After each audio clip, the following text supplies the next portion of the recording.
Welcome everyone to our webinar today. There we go.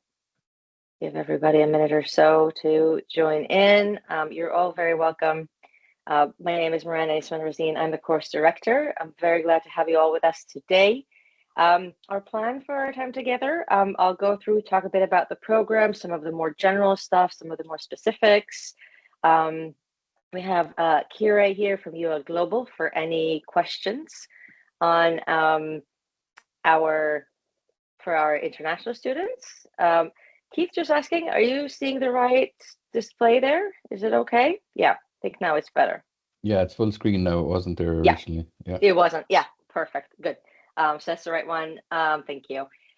We've gotten some questions from some of you beforehand, so I have that list. I think I'll probably be answering some of them throughout. When I'm done, I'll go through those questions and make sure I answer all of them, and feel free to put in any questions you might have as we go along, either in the Q&A tab or in the chat tab. So welcome everyone. Again, I'm Moran, I'm the course director. Very glad to have you all here. And let me just jump at it, starting with a little bit of a background on our program and the field in general. So that's a number that always either gets people a little bit distraught or not. But we know that over our lifetime, we would spend about 9,000 days at work, which is a lot. And I'd like to start with that because what it really shows us is that work is really important. And how we experience work is important. Workplaces matter. How we do in the workplace, our relationships, our personal development, those all matter. And if we want people not just to come in, do their work, get their pay, and be done, if you want people to thrive and enjoy positive personal outcomes and perform better, so from the individual perspective to the organization's perspective, it's really important that we think about how workplaces are built. How do we manage workplaces? How do we structure jobs? How do we lead? Culture, all of that, those matter a great deal because we know that all of those matter both for our employees and for our organizations. So we really need to make sure that the work environment is conducive of all these positive things that we would want to do.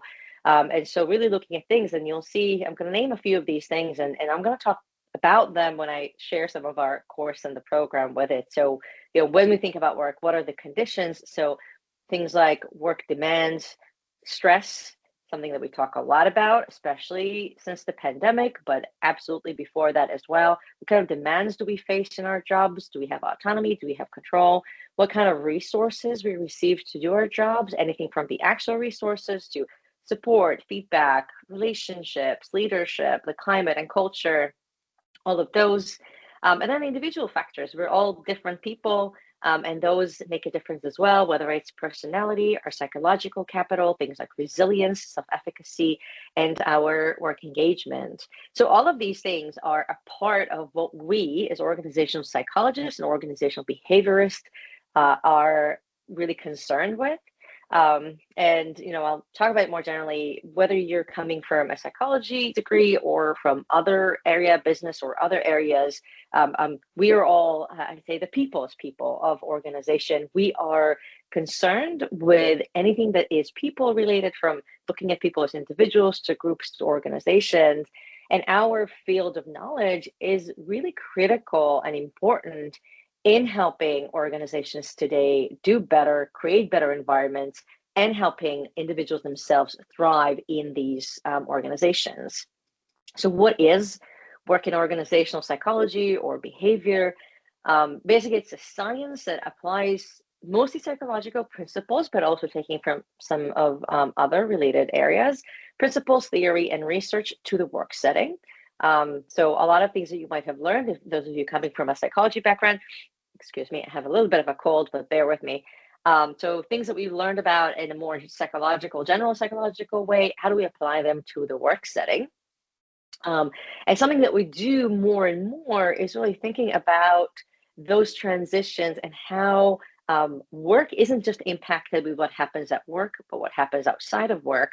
And the other way around, our lives outside of work are impacted what happens at work. So those boundaries and transitions and how the two areas of our lives impact each other are becoming more and more prevalent in the way we think about work. So what do work and organizational psychologists or behaviorists do? We kind of relying on work and organizational psychology. It actually built from three different areas: personnel psychology, organizational psychology, and work psychology. And in a few slides, you'll see how all of these are manifested and a part of our program. But let me talk a little bit about what do each mean. So starting with personnel psychology, this is the area that looks at recruitment, selection, learning and development, performance management. So a lot of the more entry-level roles for our graduates would be in this area, whether it's through the recruitment and selection or the more training, learning and development area. So this is where a lot of our students or graduates will start with. This is a big area in terms of practice and what do we as a profession do in organizations. Then we have the work psychology, again, looking at performance, motivation, well-being, and mental health, another really big area that more and more people would even start from today. And then, interestingly enough, looking at new forms of work, we're talking about the gig economy, hybrid, condensed work weeks. The 4-day work week might be some of the things in terms that you're familiar with.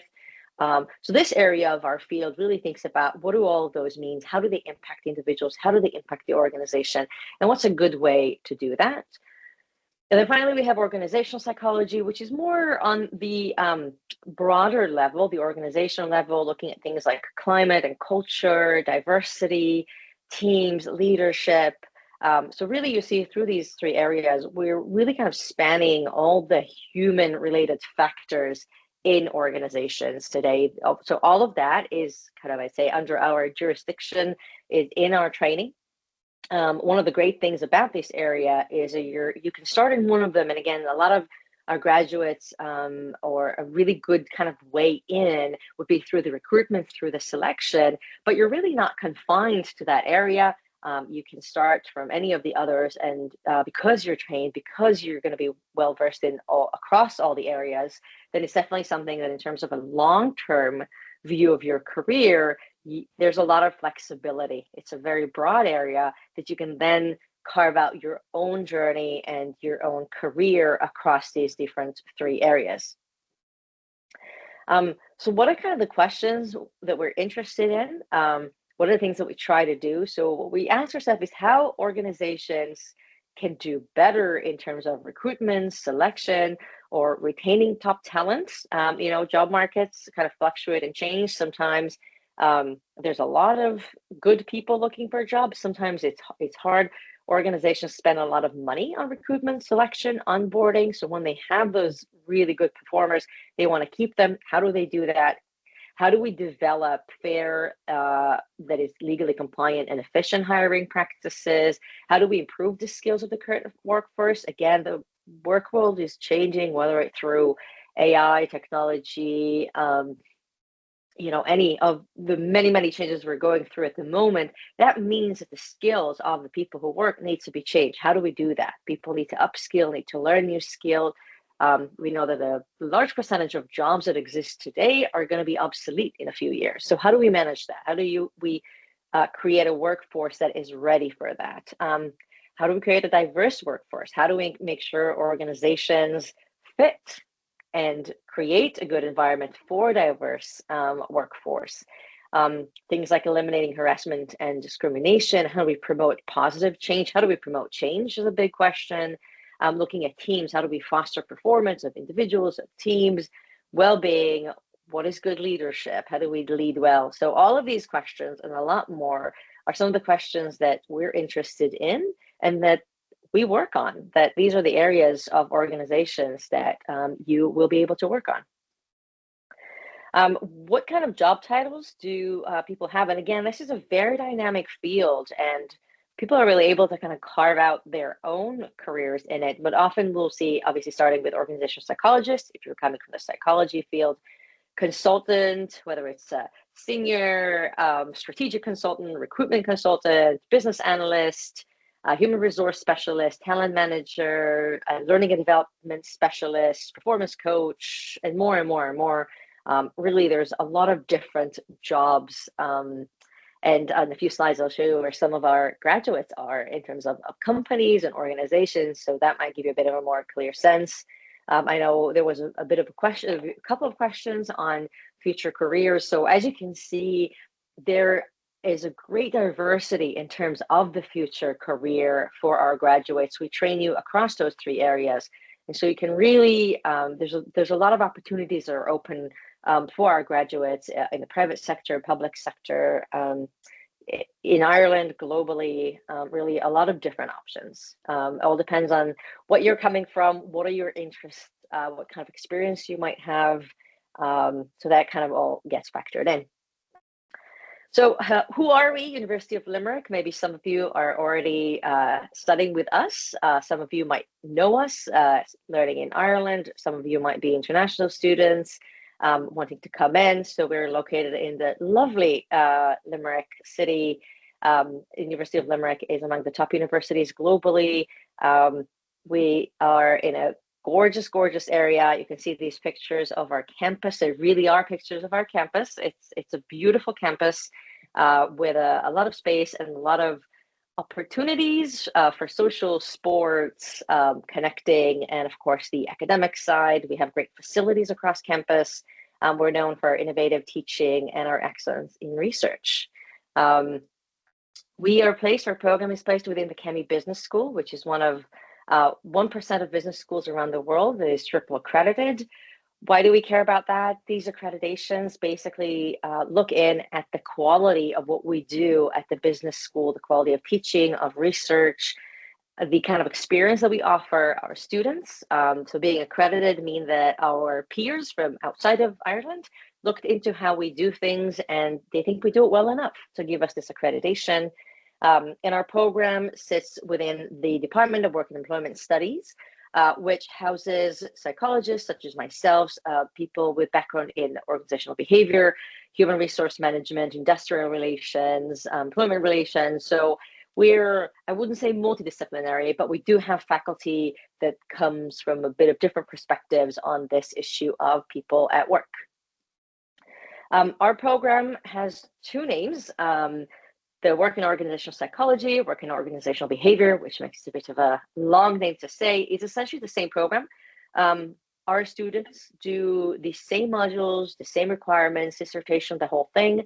The track that is right for you depends on your background. So if you have a level 8 honors degree in Ireland or equivalent internationally, so that would be a degree that is in psychology, that your major is psychology. Now, the names are going to be different from country to country, but if your degree in its essence, in its core, is in psychology, then you may be eligible for that, even if you don't know the equivalent of that.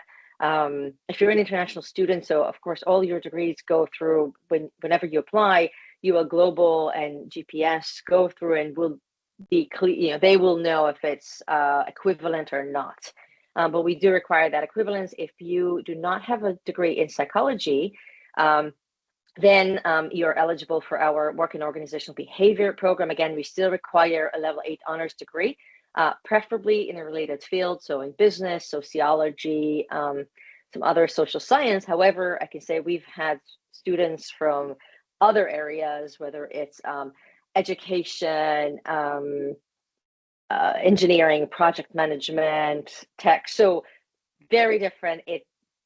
So if you're interested, apply, and all of that would take it into consideration. I know we had a few questions about background in terms of diploma. So if you are local, Irish or EU, and Kira, correct me if I'm wrong, the RPL route is open for you for the Work and Organizational Behavior route. Basically, that means if you do not have a level 8 honors degree, but you have maybe a level 6, or I think it's a minimum of a level 6, degree, some kind of diploma or academic background, you can apply through our recognition of prior learning. You apply as normal. You upload everything, all the diplomas and everything. And if your diploma is enough to be offered the RPL route, we will contact you, send you that application. So we can definitely do that. We have had fantastic people come in through that route. It's mostly for people with more experience in their career. But if anybody has any specific questions, I'm more than happy to answer those. And the route is only for the behavior track, not for the psychology track. Our program is accredited. Our psychology track is accredited both by the Psychological Society of Ireland and the CIPD, which is focused on HR. It's like the professional body for the people side, the HR side, and our behavior program is accredited by the CIPD. What does that mean? It means that when you are a student with us, you are eligible to become a member of these associations based on your program, which is very beneficial. It's great both in terms of your credentials. So becoming a member while you're a student opens the door to becoming a graduate member, to becoming a chartered member, and each organization has its own path with different requirements. So that's something that you do independently. But that is definitely helpful in terms of your credentials. It also opens up opportunities for professional development, networking with other professionals in Ireland. So it's very much recommended. And again, it's a seal of approval from these professional bodies that our program meets the criteria and prepares our students to their future careers.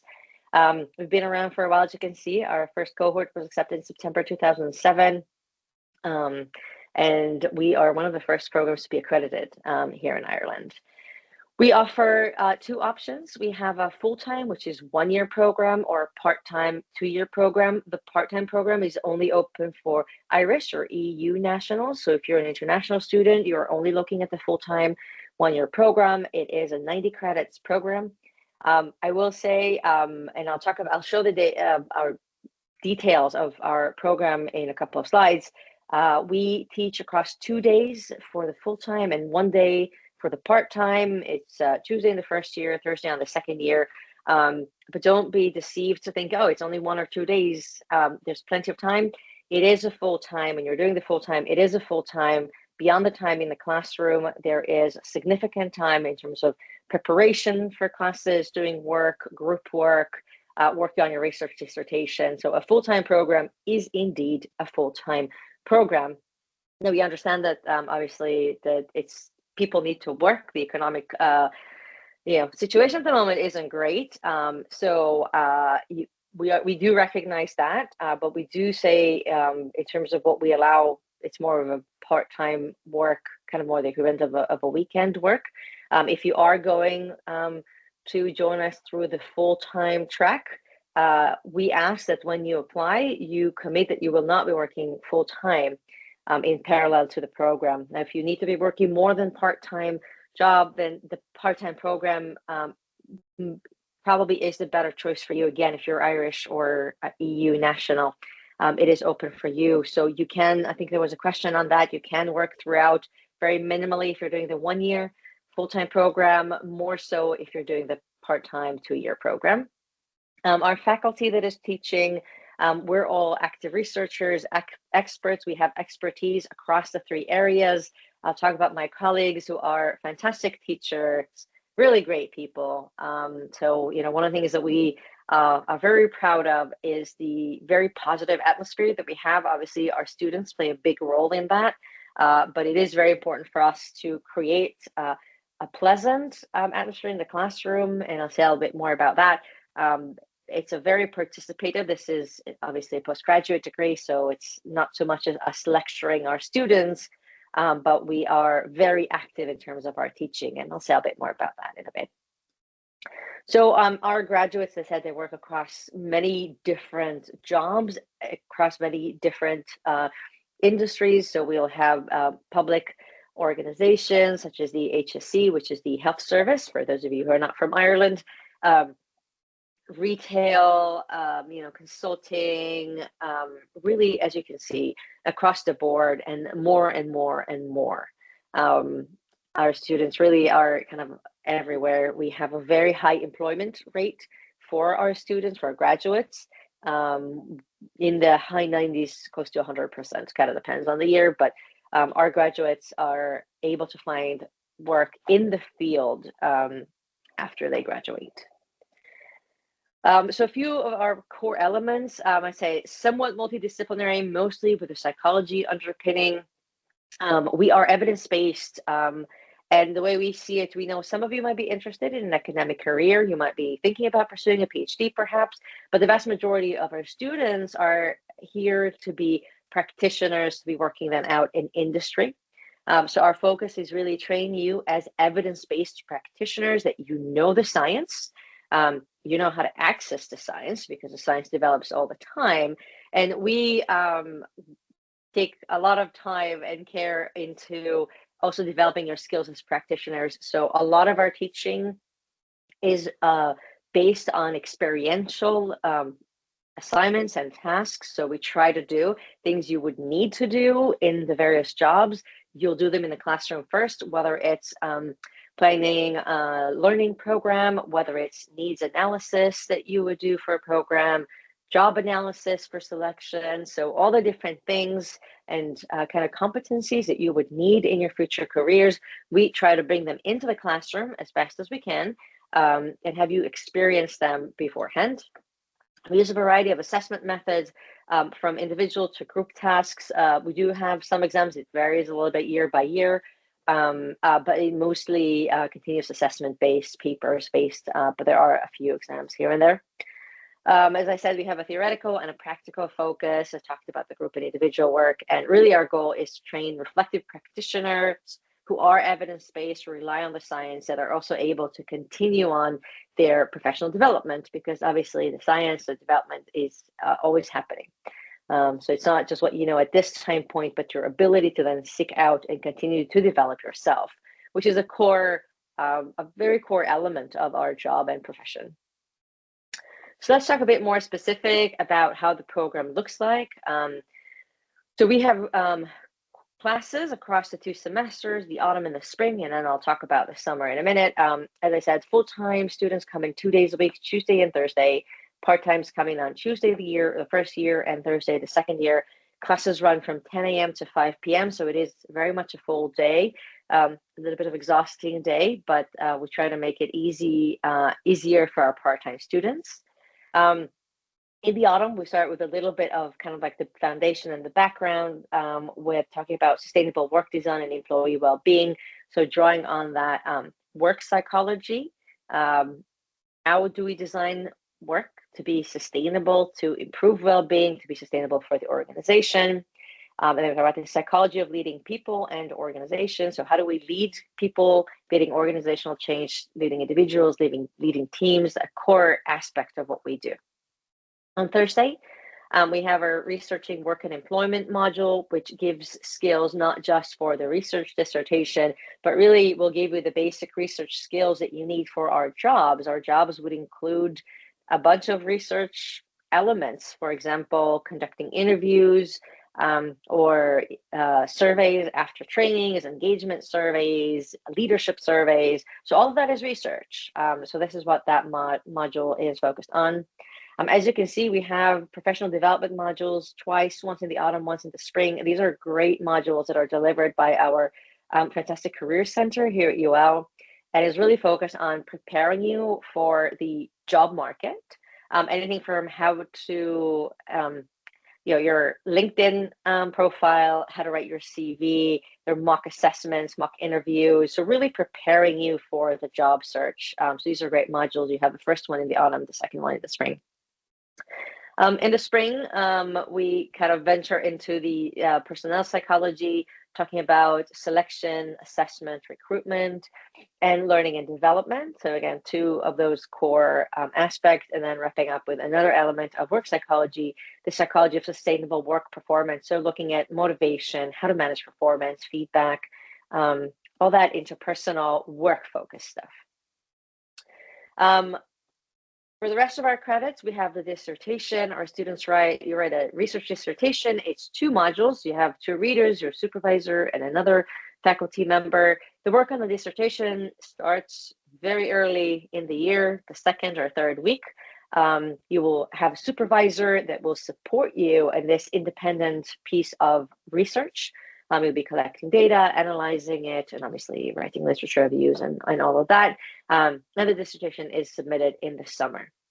And that's the last thing you complete for the program. We also have the psychometric testing, which is a program that is run by consultants, a company that is a certified provider. Basically, psychometric tests are those tests, cognitive tests that we sometimes do when we apply for jobs. What the training is going to do is going to teach you, what do those measure? How do they do that? How do we administer the test? How do we interpret the test? How do we provide feedback? When you completed all elements, you will be able to apply to be certified by the British Psychological Society. Now that's done independently, and there's a fee associated with that. But if you do that, then you are a certified test user. So you're able to deliver those tests, which is very valuable, especially if you're more interested in the selection and recruitment. This is a 2-day training.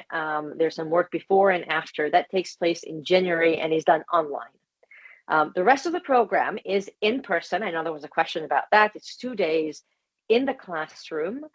There is, of course, work outside of the classroom, but because the learning in the course is so hands-on and practical, it needs to happen in the classroom. It is harder to do remote. So this is a fully in-person course that you need to be here at UL for that.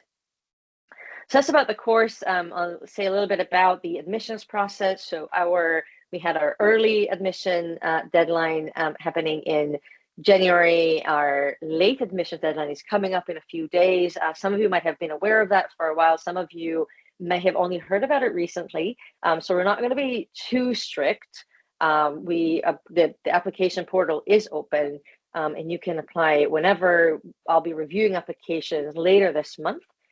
If you know you want to apply, but you're not going to be able to meet the 15th of March deadline, that's okay. Just try to have it in as soon as possible. We've already had a lot of offers out. So, beyond, let's say, the 20th or 25th of March, when applications will be reviewed, any applications depend on available spots that are left. We usually aim to have about 30 to 40 students each year. So if you know you're interested, I would encourage you to apply as soon as possible. The application is done through the UL submission site. There are a bunch of documents that are required by UL, and 2 specific ones that we require, and I cannot review your application without, is your CV, education, work, let us know who you are, what you've done. And our competency form. If you go to the applications, the course website, there's a link there. Please make sure you complete the latest competency form. We've changed it maybe a year and a half ago or so. So if you use the link on our website, that's going to be the right one.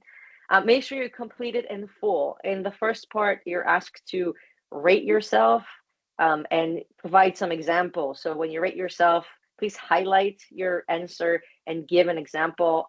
I have received several incomplete forms. I cannot review your application with an incomplete information, so we need to send it back. That delays things. Or if you don't send it back full, we score these, and the scores determine the success of your application. So if your form is incomplete, that can affect your success in your application. I think that's it on the application. I'll leave this. This is our email, wapwab@ul.ie. Breed, our course administrator, picks up that email. So any questions, any queries you have, you can email us there. Let me stop sharing now, and then I can go on to look at some of the questions that we've received beforehand. And then also I'll see if we have any questions here that I can answer. So there's a question in terms of the exams, assignments, and evaluation method. So as I said, we have a variety of assessments. I see a question there as well. It depends on the module.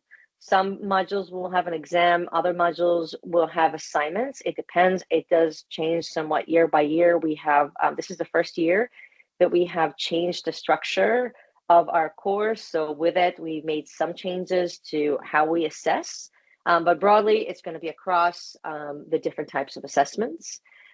We've got a few questions about experience and academic requirements. I hope that is a little bit clearer now, but again, if you have a psychology degree, then the psychology track is for you. If your degree is not in psychology, it is preferable if you come from business or social science. But again, if your background is not in that at all, please do apply as well to the WOB track. As I said, we've had incredible students in the past not coming from our area, and we were delighted to have them. So please do that. If you're not sure whether your degree is equivalent to the level 8, you can contact UL Global. Sometimes they aren't able to actually assess until the application comes in because they have a very clear guides on that, but you can always ask, you can always inquire, and then you can apply, and you will be informed on that. I got some questions with people that don't have diplomas in the field or already working in the area or different areas. So again, as I explained, if you have any level 8 honors degree, then you're eligible to apply to the WOB. And again, if you are Irish or EU and do not have a level 8 degree, then you might be eligible for the RPL route. So absolutely apply, and we'll take it from there.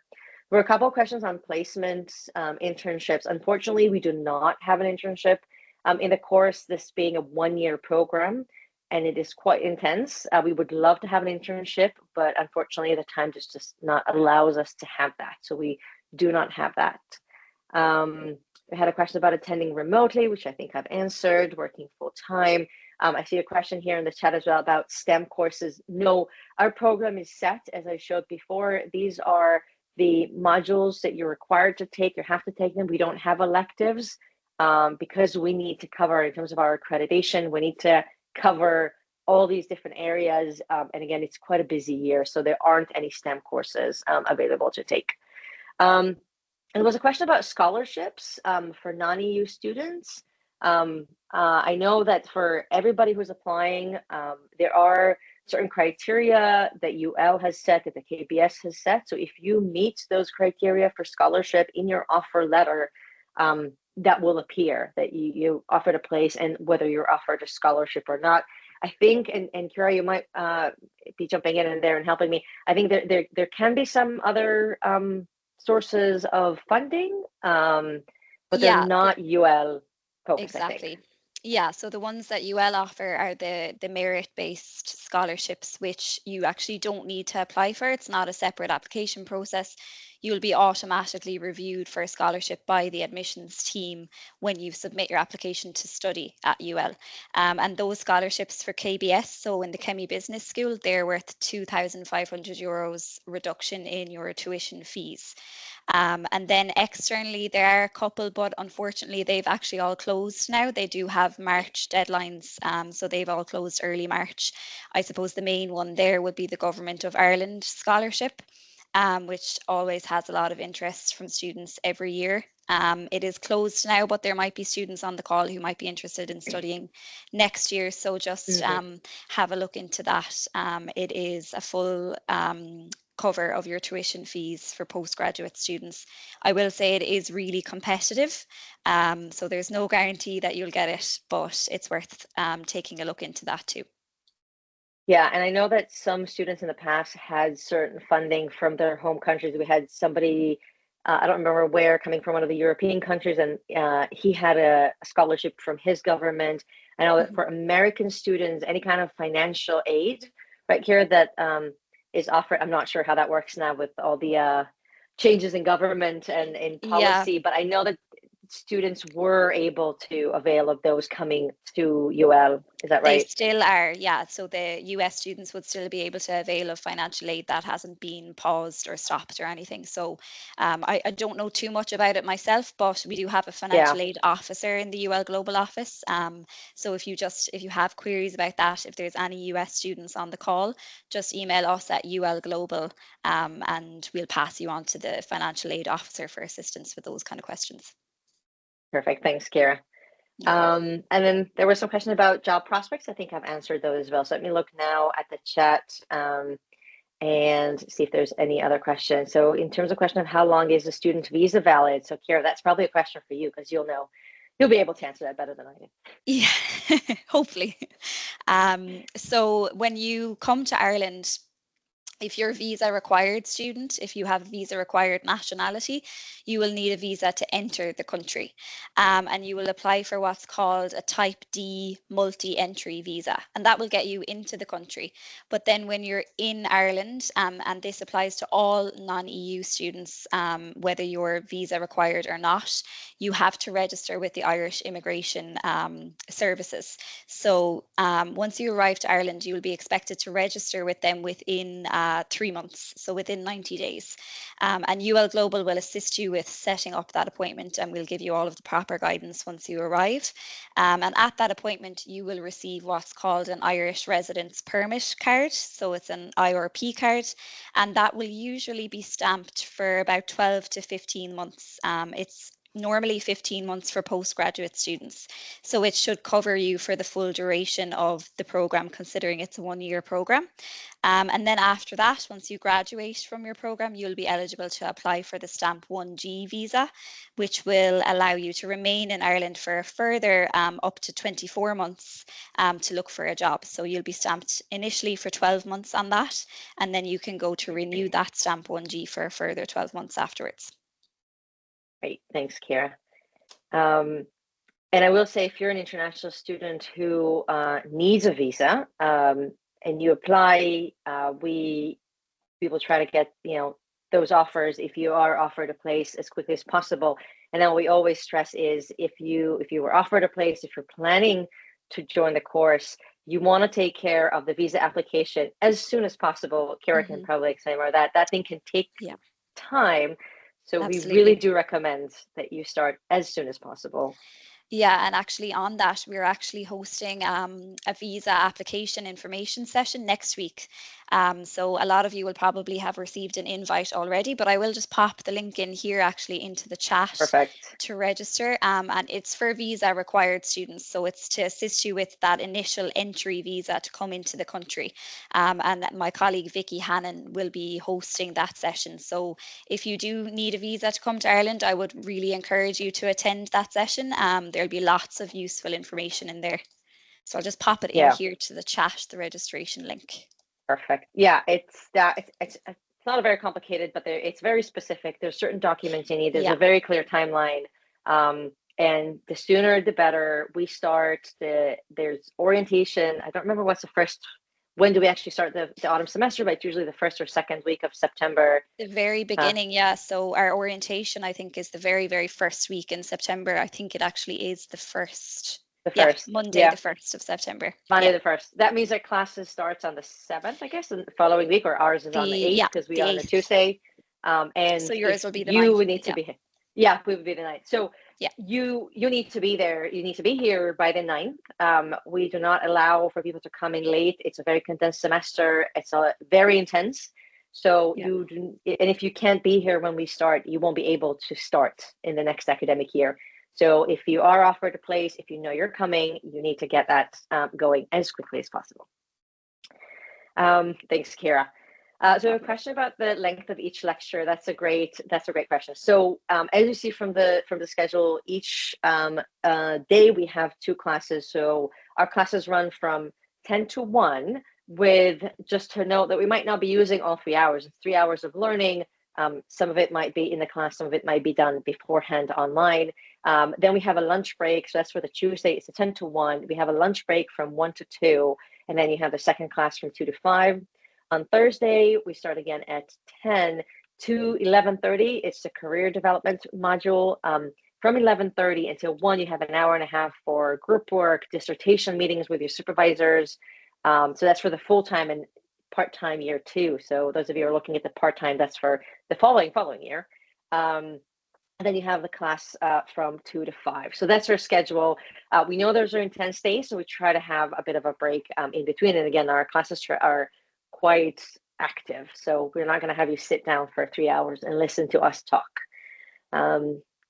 Nobody wants to really do that. I think I talked about the assessment structure, the STEM courses. So we sent the application in December. So anything that was incomplete, wasn't reviewed in the previous cycle, will be reviewed now. Everything is fine. We still have spots. We still have spaces available. So if your application has come in the last month and a half or so, I'll be waiting until I'm going to give a few more days, given that we're so close to the deadline, and then it will be reviewed. So no worry about that. You do not need to have already been applied. You need to work to apply. Again, I'd say if you're interested, then I would recommend. And again, if it's okay, if I'm not going to be we're going to delay the cutoff point a little bit because with a different schedule, we're only able to do this today, which is the 12th. So the 15th is 3 days from now. So I can kind of say for sure assurance that until the 20th, nothing is going to happen. So if you apply by the 20th, it's going to be okay. I see there's a question about the funding. I think we've answered that. About the visa, yeah, the visa is for international students, also not from all countries, Kira, right? If you're EU student, you do not need the visa. You just come in. Absolutely, yeah. EU is fine. You don't need to consider anything visa related. It's just non-EU. Yeah, perfect. A question about how many students are taken into the course. So we aim to have about 30 to 40 total, which includes our second year students. So I anticipate we'll be taking in 35 more max, but it kind of all varies and depends. Okay, so I think that's in the chat. Let me see if there's anything else in the Q&A. If anybody has any questions, anybody want to, I don't know if you can come in or add there. So there's a question about attending classes. So classes are in person. They are not online. They're not blended. We would have some components, maybe some recorded stuff or, things that you do independently, but you need to be in the classroom Tuesday and Thursday, if you're full-time, Tuesday or Thursday, if you're part-time, throughout that time span. Kira, I think it's a question for you here. As a stamp 4 visa holder working and living in Ireland for the past 10 years, will UL consider me EU? It sounds like you would qualify for EU fees if you've been working and living here for 10 years. There's a few different kind of criteria that you'd have to meet. And there's a handy flow chart actually on the finance section of our website. So what I'll do is I'll actually just get that there and I'll paste it into the chat. But the flow chart kind of helps you determine what fee status you'd qualify for. So it kind of asks you questions like what age you are, how long you've been resident in Ireland, how long you've been working here. And it will give you kind of it will determine your status based off those different questions. So I'll get that there and paste it into the chat. Perfect. Thanks, Kira. I have a question here. I have a BSc in Industrial Relations and Human Resource Management. Am I eligible for the Work and Organizational? So you're eligible for the Work and Organizational Behaviour, not for the psychology, because it's not a psychology degree. But this is, it's very, very relevant. Definitely, good background to come in for the behavior. We have another question. Somebody working in education setting found it's quite different from corporate setting. Could I apply knowledge from this course to the educational work environment? Absolutely. We talk about organizations in general, and absolutely, in the education setting, and I don't know what your role is specifically, but when you think about whether you're a teacher, head of year, principal, any of those roles, schools are actually fascinating organizations. They're very specific, and a lot of what we talk about is absolutely apply. So I'd say 100%. It would be very relevant. I'd even say more than that. A different thing that we have at the KBS, We do programs for executives from corporations that come in and do leadership mostly programs here at UL. And one of our professors from our School of Education is actually heavily involved in that. She does a lot of work on leadership. So absolutely, I think the knowledge from the course will be very relevant. Absolutely. Is it possible to pursue a PhD right after the master's? So technically, yes. However, the process for PhD applications takes some time. So what we usually recommend is to not do that unless you've already gotten the master's, you've done research before. Because a lot of times, even if you've done an undergraduate level research, it is different from a postgraduate level research. A master's dissertation helps prepare, and again, it's still very far away from the PhD thesis. We do recommend to finish that first, but technically you are able to apply. You can apply to do a PhD at any point of the year. There might be questions on funding for the PhD. If you don't need funding, or if you're looking for a part-time PhD, that's one thing. If you're looking for a scholarship PhD, that's a little bit more complicated, but it's also very specific. So I'm happy to have that conversation if you want, answer questions offline or have a separate conversation. Let's going through the questions. I think I've already answered those. Let me go back to the chat now and see if there's any questions. Any other questions? Anybody wants to ask anything about the course or international questions or anything? I think, or any questions that you feel have not been answered that you've put in.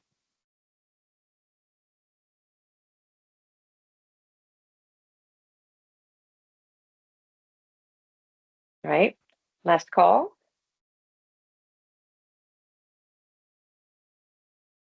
Okay. To clarify of the timeline. So thanks, Jennifer, for asking that. We'll give a few more days beyond the 15 for applications to come in. Then I'd say take a couple of days for it to get to me. My goal is to try to get offers out as quickly as possible. I would say it's probably going to be beginning of April. If anybody is going to be we do interview some of our applicants, so we're going to try to do all of that fairly quickly because we know that the timeline is quite tight. So it wouldn't be, I wouldn't commit to the end of the month, but early April, absolutely.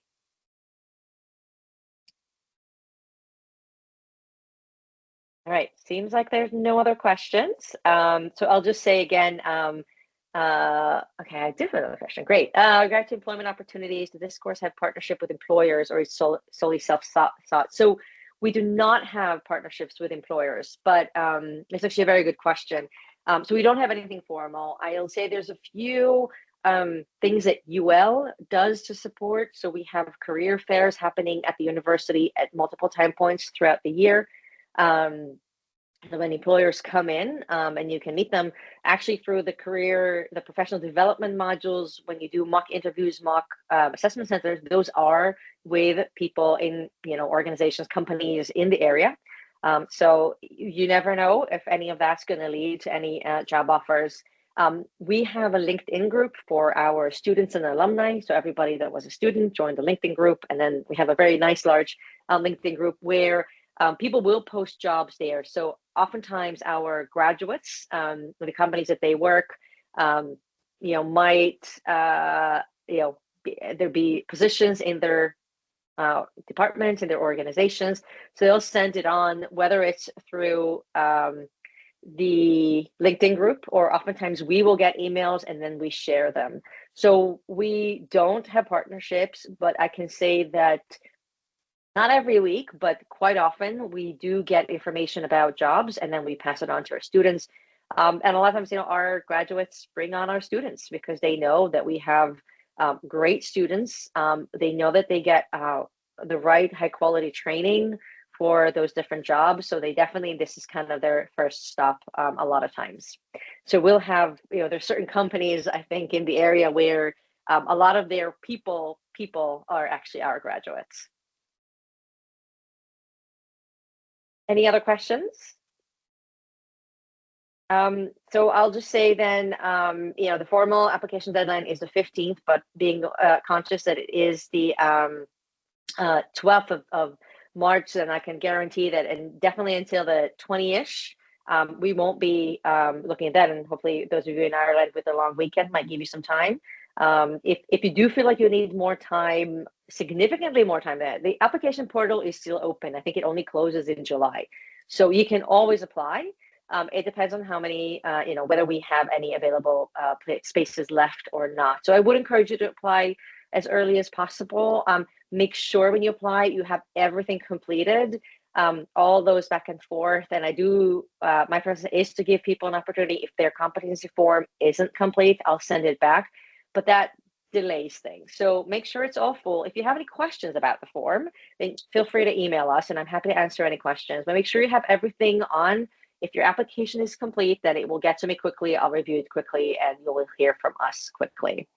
Can I apply for this academic year if I graduate at the end of the month? Yes, absolutely. So what you do is, if you're still in your final year, you most certainly can apply. What you do is you upload your transcripts to date. So we know where you're at in terms of what you expect your award to be, or your current, GPA, QCA, however terminology your university uses.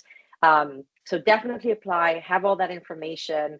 And then what happens is, when we do that all the time, if you are offered a place, it's termed as conditional offer, conditional on you completing your undergraduate degree with the required award. So absolutely, even if you have not graduated yet, if you graduate at the end of the month or in June or in July, as long as you graduate in time to start next year, then, once you've graduated, once you've completed, and we have that, the documents confirming that you've graduated, then you will be offered a place. Absolutely. All right. So if there are any questions, I'm still here, or you can always email us at wapwap.ul@ul.ie. And I'm looking forward to reading your applications. Thank you. I see there's another question. So question about applying in February, you won't get your IELTS until May. That's fine. I'm trying to see if I reviewed. So what happens is you might then, it is reviewed, and if you are offered a place, it will be conditional on, passing your IELTS in the required score. So you should hear from us soon. I'm trying to remember. I don't think I reviewed that application yet, so it will be reviewed this month. Thank you all very much, and I hope to see your application soon. Bye, see you guys. Thanks, everyone. Bye. Bye.